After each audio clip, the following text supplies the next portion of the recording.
नमस्कार, आपका स्वागत है AFT 24/7 में और आज मेरे साथ मौजूद हैं विवेक मिश्रा, एक प्रसिद्ध लेखक जिनकी रचनाएं संवेदनशील, गहरी और प्रभावशाली होती हैं। सर, आपका बहुत बहुत स्वागत है। सर, आपके लिए साहित्य का क्या अर्थ है? देखिए, साहित्य मनुष्य को मनुष्य बनाने की एक प्रक्रिया है। आप जीवन वैसे भी जीते हैं, लेकिन साहित्य के माध्यम से आप बहुत कम समय में, किताबें एक ऐसी दोस्त हैं जो आपको कई ज़िंदगियों के हवाले से एक बहुत विस्तृत जीवन की समझ देती हैं।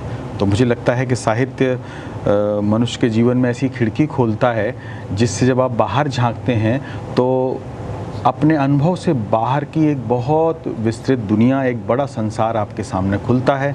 वो आपको बेहतर मनुष्य बनाता है, चीज़ों की बेहतर समझ देता है। नहीं तो हम अपने आसपास की दुनिया जो देखते हैं, सोचते हैं, समझते हैं, हम उसी में कैद होकर रह जाते हैं। तो ये आपके विज़न को ब्रॉडन करता है। इसलिए मुझे लगता है कि साहित्य एक ऐसी चीज़ है जो हमें हमेशा अपने साथ रखनी चाहिए। सर, आपको क्या लगता है आज के यूथ और हिंदी साहित्य के बीच कितनी दूरी है? आज की यूथ हिंदी साहित्य में जो लोग रुचि रखते हैं, मैं समझता हूँ कि उनके लिए बहुत अच्छा समय है। और माध्यम बदले हैं, लोग विकिपीडिया पे पढ़ रहे हैं, ऑनलाइन स्टडी कर रहे हैं। हो सकता है प्रिंट में किताबें उतनी ज़्यादा ना पढ़ते हों, लेकिन मैं जब वर्ल्ड बुक फेयर जाता हूँ, विश्व पुस्तक मेला जो NBT का, नेशनल बुक ट्रस्ट का होता है, तो वहाँ मैं देखता हूँ सबसे ज़्यादा उस मेले में, बुक फेयर में आने वाले लोगों की संख्या जो है वो युवाओं की होती है।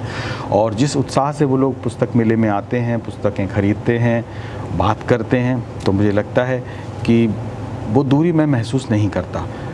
टेक्स्ट की तरफ लौटना चाहिए। और जो भी अपने जीवन में जो भी युवा थोड़ा बहुत भी पढ़ते हैं, पढ़ने के बाद ही आपको एहसास होता है कि आप क्या मिस कर रहे थे।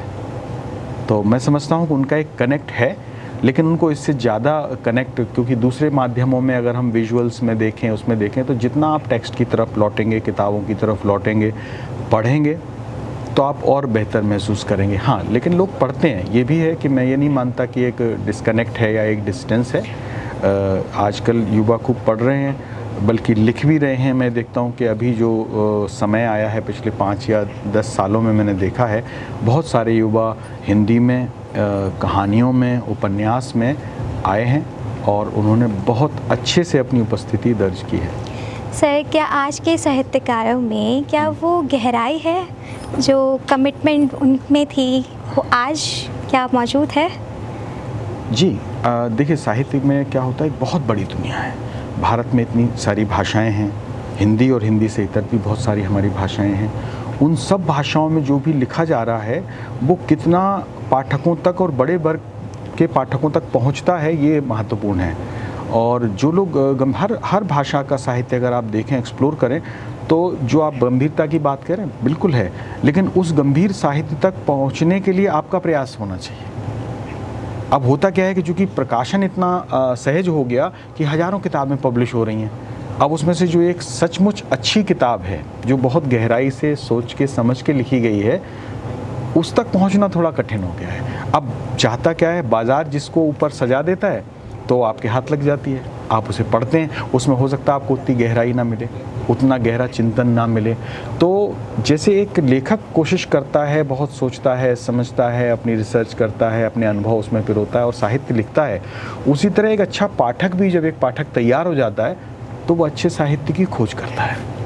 तो बिल्कुल आज के समय में अच्छा साहित्य लिखा जा रहा है, बहुत अध्ययन के साथ लिखा जा रहा है। समकालीन लेखकों में अगर आप पढ़ेंगे तो हमारे ही समझ में इसी समय में हिंदी में संजीव जैसे कथाकार हैं, उदय प्रकाश जैसे कथाकार हैं, शिवमूर्ति जी जैसे कथाकार हैं, मैत्रेयी पुष्पा जैसी कथाकार हैं। बहुत बड़ा वर्ग है जो उन्हें पढ़ता है। अब अगर आपकी उस साहित्य तक पहुँच नहीं बन रही है तो आपको कोशिश करनी पड़ेगी, क्योंकि बाज़ार ज़रूरी नहीं है कि अच्छी चीज़ आपको परोसे। यहाँ बीच में एक मार्केट है। साहित्य तो साहित्य है, लेकिन जब वो छप जाता है, किताब के रूप में आता है, तो वो एक उत्पाद हो जाता है और बाज़ार फिर वो किताब को बेचता है।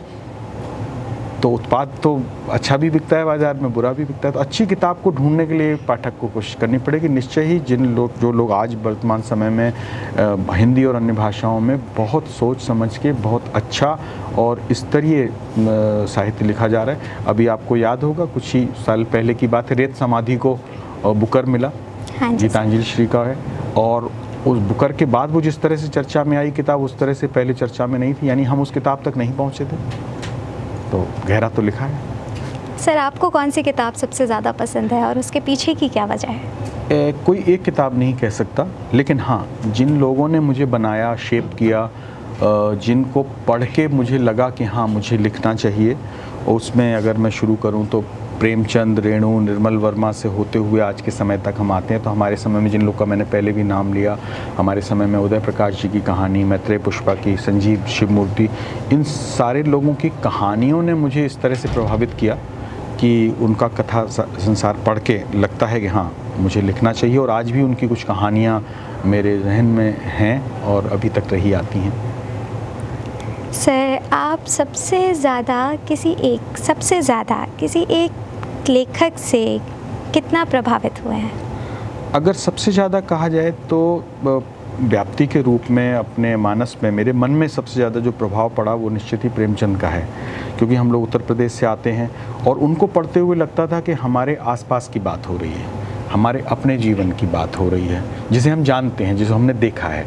उसके बाद कई जगहों पे मुझे निर्मल वर्मा की भाषा बहुत प्रभावित करती है और वो हमारे साथ रहते हैं। जब भी लिखता हूँ तो एक मानक के रूप में वो सामने होते हैं कि कितनी अच्छी भाषा उनके पास है। लेकिन अब जब आपका अनुभव बढ़ता है, उम्र बढ़ती है और आप तमाम किताबें पढ़ते हैं, तो अपने समकालीन लेखकों में बहुत अच्छे नाम पाता हूँ, मैं उनकी उपस्थिति पाता हूँ। सर, आपकी किस किताब को सबसे ज़्यादा रिकॉग्निशन मिला? कहानियाँ मैं लिखता था, कहानियाँ हंस में छपनी शुरू हुई, लोगों ने पढ़ा, लेकिन जो सबसे ज़्यादा कहा जाए या सबसे प्रिय, तो कहानियों में सबसे प्रिय कहानी और ज़्यादा पढ़ी जाने वाली हनिया रही, जिसने मुझे एक पहचान दी। उसके बाद मैंने उपन्यास लिखे, तो उपन्यासों में डोमिनिक की वापसी को बहुत प्रेम मिला पाठकों का, और वो मतलब पेपरबैक में और डिजिटल में, ऑडियो बुक्स में बहुत पढ़ी गई। डोमिनिक की वापसी एक उपन्यास है। अभी जो हाल ही में जनमंतर उपन्यास आया है, ये भी पाठकों का प्यार है, लोग पढ़ रहे हैं उसे। तो ये 3 चीज़ें मैं कह सकता हूँ कहानी संग्रहों में। पहला कहानी संग्रह हनिया, उपन्यास में डोमिनिक की वापसी, और अभी फ़िलहाल जनमंतर आए हुए ही 1-2 साल हुए हैं, तो धीरे धीरे ये भी लोग काफ़ी पढ़ रहे हैं। जी सर, आप कौन सी थीम या टॉपिक को सबसे ज़्यादा एक्सप्लोर करते हैं?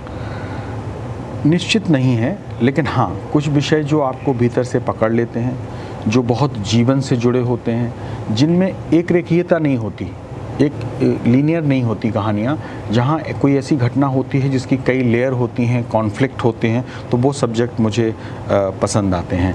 इसीलिए मैंने अपनी बात में भी आज आपसे शुरू में कहा कि जैसे आइडेंटिटी की हम बात करते हैं, तो कभी भी कोई भी आइडेंटिटी लीनियर नहीं होती, उसके अंदर कई लेयर्स होती हैं। हम सबके व्यक्तित्व में कई लेयर होती हैं। तो ऐसे विषय जिनमें एक कॉन्फ्लिक्ट होता है, कंट्राडिक्शंस होते हैं, और मुझे उसके बहाने से गहराई में जाने का मौका मिलता है, चाहे वो सोशल कंसर्न हो, जैसे कुछ कहानियाँ स्त्री अस्मिता के लिए हैं। निर्भया नहीं मिली मेरी कहानी थी, लोगों ने बहुत पढ़ी, और इसी तरह और गिलहरियाँ बैठ गईं एक पुरस्कार के लिए भी चुनी गई थी, हंस में छपी थी, वो भी लोगों ने बहुत पढ़ी। जैसे मैंने हनिया की बात की, तो हनिया भी लोगों ने बहुत पढ़ी। तो इस तरीके से चुनाव भी होता है, इस तरीके से वो पाठकों तक पहुंचती हैं, और इसी तरीके से वो उनकी स्मृति में रह जाती हैं। सर, नए लेखकों के लिए क्या आपका संदेश रहेगा? नए लेखकों से मैं यही कहूँगा कि अगर आप लिखते हैं तो अपनी भाषा को जानिए, अपनी भाषा में लिखे गए पहले के साहित्य को पढ़िए, उससे जुड़िए। आपको साहित्य पढ़ने से केवल साहित्य की समझ नहीं आएगी, भाषा को कैसे बरतना है, उसको कैसे इस्तेमाल करना है, किसी दृश्य या भाव आपके मन में है। देखिए, लेखन आपका अपना अपने ही अवचेतन का एक एक्सप्रेशन होता है। आप जो सोचते हैं, जो प्रोसेस होता है आपके भीतर, वही आप लिखते हैं। लेकिन टूल तो भाषा है, और वो जो भाषा की समझ और उसको कैसे आपको अपनी रचनाओं में प्रयोग करना है, ये आपको अपनी भाषा का साहित्य पढ़ के आएगा। तो अपनी परंपरा से जुड़िए, अपनी भाषा में लिखा गया साहित्य पढ़िए, और समझिए कि किस भाव को किस तरह से अभिव्यक्त किया गया है या किया जा सकता है। तो निश्चित ही वो आपके लिए एक रोड मैप बनाते हैं, एक गाइड करते हैं। Thank you so much sir. शुक्रिया। ऐसी और वीडियोस के लिए बने रहिए AFT 24/7 नोएडा।